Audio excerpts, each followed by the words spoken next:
Good morning, class 12th. Beta, in Indian economy, today we are going to discuss about NEP, New Economic Policies. New Economic Policy 1991. In this policy, Government of India adopt three major decisions, that is liberalization, privatization and globalization. Liberalization means to provide या be liberal for industries. In privatization, transfer of public sector into private sector, and in globalizations, remove the restrictions which are applied by the Indian government on foreign trade. Yes class. Now, economic reforms, हमारी policy का नाम है new economic policies. तो what is economic reforms? Economic reforms और structural adjustment is a long term multi dimensional package of various policies and program of speedy growth, efficiency in production and make a competitive environment. Economic reforms was adopted by the Indian government in 1991. Economic reform मतलब क्या होता है? ऐसा adjustment जिसमें हम long term लंबे समय के लिए क्या कर रहे हैं, अपनी पॉलिसीज़ में चेंजेस लेकर आ रहे हैं. कैसे चेंजेस? ताकि जो हमारी ग्रोथ है उसे हम बहुत तेज़ी से कर सकें, एफिशिएंसी इन प्रोडक्शंस में अपनी एफिशिएंसी शो कर सकें, और जो हमारा एनवायरनमेंट कॉम्पिटिटिव हो चुका है उस एनवायरनमेंट को हम इजीली क्या कर सकें, फेस कर सकें. तो ये हमारी इस टाइप की जो इकोनॉमिक ग्रोथ या इकोनॉमिक पॉलिसीज़ थी हमने अडॉप्ट करी थी in 1991. We adopt this policies in 1991. Why? What are the reason behind that? क्यों हमने उससे पहले क्यों नहीं अडॉप्ट करा? 1990 तक हम क्या कर रहे थे, या ऐसा क्या दिखाई दिया 1990 में कि इन 1991 हमने इस पॉलिसी को अडॉप्ट करा. इस पॉलिसी को बेटा हमने जुलाई में अडॉप्ट करा था, July in 1991. Now what are the factors responsible for economic reforms? कौन से फैक्टर्स हैं जो इसके लिए रिस्पॉन्सिबल हैं? Factors, first, fall in foreign exchange reserve. हमारा जो फॉरेन एक्सचेंज रिजर्व था वो अपने लाइफ टाइम लो पर आ चुका था, बहुत तेज़ी से घट रहा था क्योंकि इम्पोर्ट्स बहुत ज़्यादा बढ़ रहे थे as compare to exports. Imports के बढ़ने से हमारे रिजर्व्स बहुत तेज़ी से घट रहे थे. एक तो रीज़न ये था. Second reason is adverse balance of payments resulted prepayment crisis. और हमारा जो BOP है उसका भी जो बैलेंस है वो डेफिशिएंसी में जा रहा था. बहुत ज़्यादा रीपेमेंट क्राइसिस हमें फेस करना पड़ रहा था. फिस्कल डेफिसिट बहुत ज़्यादा बढ़ गया था, यानी एक्सपेंडिचर्स तो बहुत ज़्यादा हो रहे थे और रेवेन्यूज़, रिसीविंग्स थी नहीं. चीज़ों के दाम बहुत तेज़ी से बढ़ रहे थे, और चीज़ों के जब दाम बहुत तेज़ी से बढ़ते हैं उसका नेगेटिव इम्पैक्ट पड़ रहा था इन्वेस्टमेंट पे. हमारी जो पब्लिक एंटरप्राइजेज है they are fail to earn profit. उनको प्रॉफिट नहीं अर्न कर पाए थे. Return was very low. Return बहुत ज़्यादा लो था. इन्वेस्टमेंट बहुत ज़्यादा हाई थी बट रिटर्न्स नहीं थे. गल्फ क्राइसिस बहुत ज़्यादा इंक्रीज़ हो रहा था. क्रूड ऑयल के प्राइसेस बढ़ रहे थे. BOP पे नेगेटिव इम्पैक्ट पड़ रहा था. डेफिशिएंसी राइज हो रही थी. Collapse of Soviet bloc. तो so many reasons are there. एक तरीके से हमारी इकॉनमी बहुत ज़्यादा बैकवर्डनेस की तरफ शिफ्ट होती जा रही थी.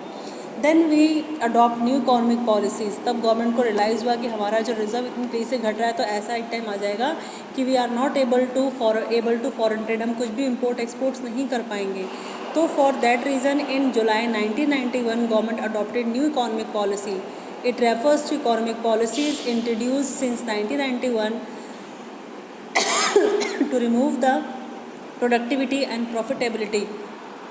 क्यों अडॉप्ट करा? ताकि हमारा प्रोडक्शन लेवल इम्प्रूव हो सके और हमारा प्रॉफिट लेवल इकॉनमी का राइज हो सके और हम ग्लोबल मार्केट में ईजिली कंपटीशन फेस कर सकें. What are the measures of NEP? Stabilization of measures. These are the short run measures introduced by the government to control rise in price. Stabilization measure में क्या था? ये छोटे short term measures थे जिसमें government का एम था कि जो हमारे प्राइस बहुत तेज़ी से बढ़ रहे हैं उनको कंट्रोल करा जाए, और जो हमारा बैलेंस ऑफ पेमेंट पे एडवर्स इम्पैक्ट पड़ रहा है उसको कंट्रोल करा जाए, और जो रिजर्व्स घट रहे हैं उन रिजर्व्स को हम रोकें, घटने ना दें. स्ट्रक्चर एडवांस जो हमारे एडजस्टमेंट्स थे वो लॉन्ग टर्म पॉलिसीज़ थी. उन लॉन्ग टर्म पॉलिसीज़ में हमारा एम था कि हम जो इंटरनेशनल मार्केट से कॉम्पिटिशन है उसको फेस करने लायक बने. हमारे यहाँ जो रिगिडिटी है उसको रिमूव करा जाए ऑन वेरियस सेगमेंट्स. फाइन. फिर जो हमारी इकोनॉमिक पॉलिसीज़ थी 1991 उसको तीन तरीके से, तीन स्ट्रक्चरल रिफॉर्म्स या तीन नाम दिए गए: लिबरलाइजेशन, प्राइवेटाइजेशन एंड ग्लोबलाइजेशन.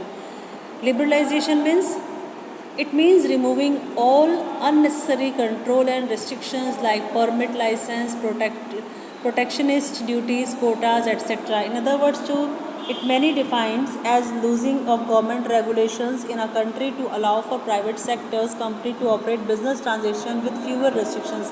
पहले क्या था बेटा, जब लिबरलाइजेशन पॉलिसीज़ हमने अडॉप्ट नहीं करी थी, उससे पहले जितनी भी हमारे यहाँ इंडस्ट्रीज़ थी, जो प्राइवेट इंडस्ट्रीज़ थी, एक तरीके से उनका जो कंट्रोल था वो गवर्नमेंट के हाथ में था. कैसे? पैसा तो प्राइवेट इन्वेस्टर्स लगाते थे, लेकिन कंपनी में कब चेंजेस होने हैं, क्या चेंजेस होने हैं, इन सब के लिए पहले they have to take permission from the government से परमिशन लेनी पड़ती थी. After that they can change the size और एक्सपेंशन ऑफ कंपनी और growth of company, diversification in products, इन सब के लिए पहले they have to take licence. बिना लाइसेंस लिए आप कोई भी काम अपने आप नहीं कर सकते थे बिफोर लिबरलाइजेशन. तो ड्यू टू दीज रेस्ट्रिक्शंस, इतनी सारी रेस्ट्रिक्शंस होने की वजह से हमारे यहाँ number of companies are very less, बहुत कम कंपनीज़ थी. लेकिन जब गवर्नमेंट ने रियलाइज़ करा कि इंडस्ट्रीज़ नहीं है, प्रोडक्शन नहीं है, जीडीपी में कंट्रीब्यूशन नहीं है इंडस्ट्रियल सेक्टर का बहुत ज़्यादा जितना होना चाहिए, तो उनको रीज़न पता चला कि रीज़न क्या है, कि बिकॉज ऑफ रेस्ट्रिक्शंस, इतनी रेस्ट्रिक्शंस है, बिकॉज ऑफ दैट हमारे number of industries are very less. तो लिबरलाइजेशन पॉलिसीज़ के through they remove all unnecessarily control, जो अननेसेसरी कंट्रोल उन्होंने अपने हाथ में रखा हुआ था प्राइवेट सेक्टर का, उसको हटा दिया. लाइसेंस का जो रेस्ट्रिक्शंस था वो रिमूव कर दिया, जो कोटा फिक्स कर रखा था उसे हटा दिया, और ये कह दिया कि गवर्नमेंट में भी डिफाइडेड लूजिंग ऑफ गवर्नमेंट का जो रेगुलेशंस था वो ख़त्म हो गया है. कंट्री और प्राइवेट सेक्टर्स को छोड़ दिया गया बिल्कुल फ्री, कुछ रेस्ट्रिक्शंस को छोड़ के बाकी सारे वो अपने आप बिल्कुल फ्री है, सारे decisions they can take by their own. What are the objectives of liberation? जो कंट्री के ऊपर डेप्ट बर्डन था वो रिड्यूस हो, हमारा मार्केट साइज़ बड़ा हो, मार्केट कंपटीशन बड़ा हो, और इम्पोर्ट एक्सपोर्ट को हम एनकरेज करें. फाइन. इकोनॉमिक रिफॉर्म्स जो हमारा लिबरलाइजेशन है, इसमें हमारे कई सारे रिफॉर्म्स हैं, इंडस्ट्रियल, फाइनेंशियल, लाइसेंसिंग. ये रिफॉर्म्स हम अपनी नेक्स्ट वीडियो में डिस्कस करेंगे बेटा. Thank you.